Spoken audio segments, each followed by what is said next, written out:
tí ilé Bamilanko ọmọọba Dubai tó ti jóná ọgbọ̀ngàn bí tó jóná àtàwọn bí tó tún kù tó jóná a sì máa fi fọ́nrán ẹ̀wọ̀n yìí nínú fídíò tẹ́ ń wò yìí. Bamilanko ẹ bá mi kí àwọn èèyàn.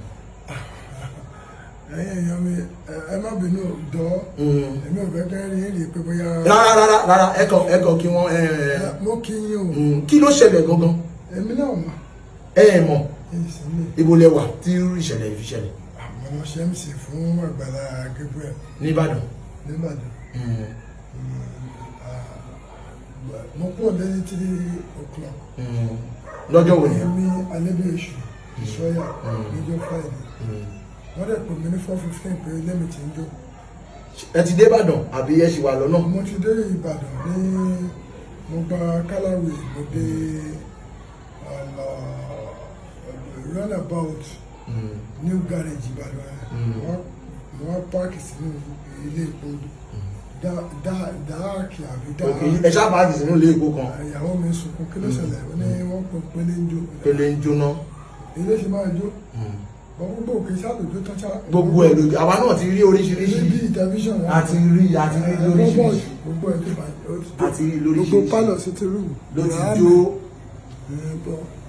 Ọlọ́run ti yanjú ẹ̀. Ọlọ́run ti yanjú ẹ̀. Bamilanko kílẹ̀. Àgbàlá fúnra rẹ̀. Àgbàlá Gabriel. Follow me to this place. Wọ́n bá yín débi lánàá. Lálẹ́ àná. Àwọn náà wọ́n mójú ara wọn wá rí nǹkan tó ṣẹlẹ̀ yẹn. Gbogbo tó rí iná mọ́tò yìí tó ń ṣe òun ló ní kọ́ máa ṣe lọ. Kọ́ máa ṣe lọ. Kílẹ̀ Bamilanko kí ni nígbà tẹ́ dé àwọn tó wà nílé kí ló sọ pé ó fa okùnfà iná tó ń jó yìí? Èmi ò wọ́n níná là ní òkè. Àdẹ̀ni náà for 2-3 weeks. Ìmọ̀ bí náà ṣe fẹ́ là. Iná là lókè. Lókè gbogbo ilé ìtẹ́jú ìṣẹ́. Kò dẹ̀ síná for past 2 weeks. 3 weeks. Wọ́n jẹ́ kí n mọ̀ ní. Wọ́n bá mi wá ní bọ̀. Gbogbo ilé ìwọ́n ṣẹ̀ ń ṣe ni. Wọ́n ṣẹ̀ ń tún gbogbo ilé ìṣe wọ́n ṣẹ̀ ń tún gbogbo náà tó tán yìí wọ́n ṣẹ̀ṣẹ̀ ń ṣe ni gbogbo ẹ̀ lójó lúbúlúbú. Bọ̀ lágbára Ọlọ́run ẹrú eléyà ànírí wọn ewu ọmọládé máa kí Bamilanko ọmọọba Dubai. Ẹ jẹ́ kí àwọn olólùfẹ́ yín mọ̀ pé kò séwu fún yín àti àwọn ẹbí. Ẹ jọ̀ọ́ mo fi Ọlọ́run bẹ̀ yín o. Lanko sì ni Lanko ó ṣẹlẹ̀ bẹ́ẹ̀ kò sẹ́ni tí ò lè ṣẹlẹ̀ sí o. Bẹ́ẹ̀ni. Mi dẹ to n tí mi ṣe fẹ́ involve anybody. Bẹ́ẹ̀ni mo mọ̀. If not for my mommy ìyá mi no network tó ní òun post ẹ̀ bàbá ṣe bẹ́ẹ̀. A gbọ́dọ̀ máa mọ báwo ló ṣe ń lọ pẹ̀lú àwa. Àwọn àlàáfíà lẹwà àti gbogbo ẹbí. Ẹ̀mí tí mo mú òun lọ sálẹ̀. Káà náà máa ṣe káà náà bọ̀ kálọ̀ fi sára. Mo fọ́ lọ́wọ́ báyìí. Ẹ ń bọ́ lọ́wọ́ iná rí. And disappointment is a blessing. Irọ́ o. Ní gbogbo òkè ṣe jótó. Irọ́ o. Mo wá tún kó dá. Ó ní kí n bọ̀ mo wá lẹ́lẹ́dẹ̀ fún wa. Ẹran ìgbésẹ̀ lẹ́lẹ́dẹ̀. Lẹ́yìn eléyìí yàrá dẹ̀ yàrá tún. Bàbá o, àwọn kan lè ní ọmọ yóò ṣògbọ́n ní àdúgbò kọ̀ọ̀kan. Àmì wo ni? Bẹ́ẹ̀ni. Ọlọ́run afófò rẹ̀. Ìyẹn ni pé oníṣòro ńlé. Òun ló ń pààyàn lẹ́rìn ìta. Níṣẹ́ ló pa tiẹ̀ tì.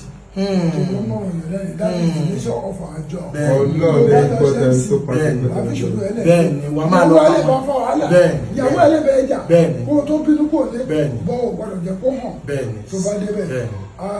Àgbàlá Gabriel fúnra rẹ̀ ò mọ̀ pé lẹ́bi jọ ìjọ kejì Sunday tó mọ̀ ló ní ilé ìyàwó lẹ́yìn ní ìjọ Friday. Tẹ́ẹ̀dẹ̀ ti mọ̀ tẹ́ẹ̀ tún ṣiṣẹ́. Ẹ̀yin ará ilé à ń fi sọ fún yín pé àlàáfíà ni Bamilanko wà àwọn ọmọ wọn àti ìyàwó wọn náà wà láàáfíà ara. Ọlọ́run á yanjú ẹ̀ ó yá ẹ bá mi ṣe gbogbo fídíò bí tí ó bàjẹ́ ẹ jẹ́ kí bàbá mi dá kẹ́ ẹ bá mi ṣe. sitting room òkè lélẹ̀ wọ́n ṣàṣe gbogbo náà yìí sìn gbogbo náà ni wọ́n wà á ṣe lọ́nà àwọn náà wọ́n máa ṣe. In the name of myself and some people and Àgbàlá himself. Gabriel. Ẹ mọ̀ pé n tẹ́mi balẹ̀ ọbẹ̀. Ọ̀tọ̀ ni. It's another thing. Bẹ́ẹ̀ni. Èmi ò ń ṣe bóyá ẹja lọ bá wọn ní bóyá nǹkankan irọ́. Èmi kọ sítórì Àgbàlá Gabriel. Bẹ́ẹ̀ni. Ìyẹn ló jẹ́ ká mọ̀ra. Bẹ́ẹ̀ni. Tèmi gan ti mọ̀ tẹ́lẹ̀. He has been a very good person. remove that pastor of the thing. Apart from pastor, it's a mankind.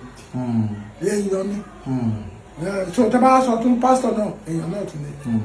Kejì tí màá mọ̀ níjọ́ tí mo lọ yẹn, tí ilé ìṣẹ̀lẹ̀, and they follow me down. Ọba Ìdábẹ́kúta yìí. Àjọ̀dé bí àwọn go slow. Àwọn náà rí gbogbo iṣẹ́ tí kìíní ti tí wọ́n ti ṣe. Ó wá ní lágbo. A máa ṣe. Wọ́n sọ pé kí. Lágbo. Ọlọ́run dẹ̀ ti yanjú ẹ̀. Ẹ ṣe. Torí wọn tó kéré yìí, Ọlọ́run tún lè yanjú. Bẹ́ẹ̀ni mo mọ̀. Bẹ́ẹ̀ni Ọlọ́run lè tara mi yanjú ẹ̀. Bẹ́ẹ̀ni. Èmi náà tún lè yanjú ẹ̀. Èmi ọmọ yín náà mo tún lè bá yín yanjú ẹ̀. Bó ṣe jẹ́ nìyẹn, kò sí problem pẹ̀lú bàbá o. Bẹ́ẹ̀ni ẹ ṣé ẹ̀yin olólùfẹ́ wa.